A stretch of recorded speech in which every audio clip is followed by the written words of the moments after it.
got to have another relationship. Just gave the character of Lana some more strength and more depth. You know, she could go off and kind of have her side of it and fall in love with someone else as well, and kind of. I liked that side for her to be able to do that. Yeah, no, it's, you know, again, that's the challenge of doing a television series, which is, you know, how do you keep the relationships fresh and the dynamics new? Mm-hmm. So. Yes, that's the challenge of a show that's maturing. Yes. Something you don't really expect to happen, but it happens. So exactly. Suddenly you're a veteran show. you always see yourself as the underdog just starting out, and actually, oh no, we're not. I love this effect was great as well. Yeah. I think it was a combination of like practical light and then. This is one that they probably did about 25 passes on, and then they just threw this in. It was the company just. They just yes, with a little prodding, but they. No, this was Erica's and my first scene together. Yes. And it was great. Didn't we have fun that day? It was awesome. Yeah. Now, did you guys rehearse prior to this? Or? We went outside and went through some, and yeah. And Greg was great. Greg was really helpful.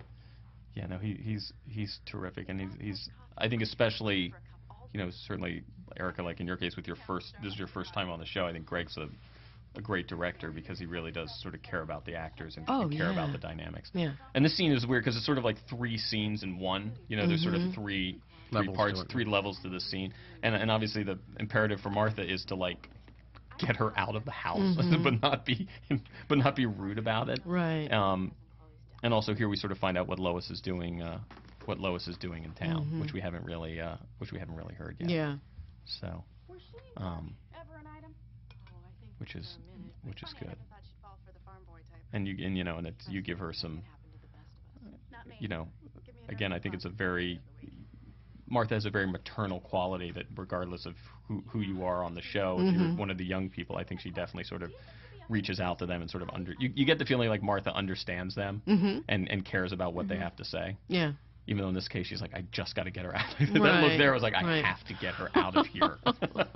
My son just flew away. He has to leave now. And this chick ain't taking a subtle hint. I think the cool thing too is even Lois on her first meeting of the character of Martha does see her as a, you know, not quite comfortable because, you know, Lois's mom died when she was younger, but you know, sees Martha as somebody that actually could possibly care about her, you know, just because she has that warmth about her. Absolutely. And here you see some of, you know, Lois's vulnerability as well, you know, trying to figure out what happened to Chloe. But I just love the fact that you just sort of walked in, you went and poured yourself a cup of coffee, you know. It's like you didn't really think twice about any of it. Yeah. So. Yeah. Which is nice. Which is Lois. Yes, exactly. Which is very much Lois. You know, that's why I think after we saw this, we knew we wanted to, like, you know, have you in some way live with the Kents, because we figured that would be a fun dynamic to play. This is exactly sort of domestic hijinks with the Kents and Lois. You know, Clark hiding the secret, but more than just hiding the secret, it's just like this. You know, Lois isn't what you call the easiest person in the world to kind of have as a house guest. So it was fun just to watch them have to deal with her in that way as well. And hear the pilots. What is it? We couldn't resist this. Yeah, we couldn't resist this. I love it. And then here too, I think. Such a good job. Ken, you were saying here too, is like he doesn't fly sort of straight. It's more, you know, he cuts through clouds and. We had seen Peter Pan, the new movie. Yeah. And it struck me that it looked like it was really fun to fly. Not that you weren't a bullet, but that it would be really, really something. So we tried to give him yaw, if that's we tried to give him twists and gentle sort of turns, and yet still maintain the faster than a speeding bullet thing. Right. That was great too. And then here with Lex. Sort of again, I think the way you cut this, you left us wondering, what did Lex Did he really see? Did he not see? Yeah. Which was a lot of fun.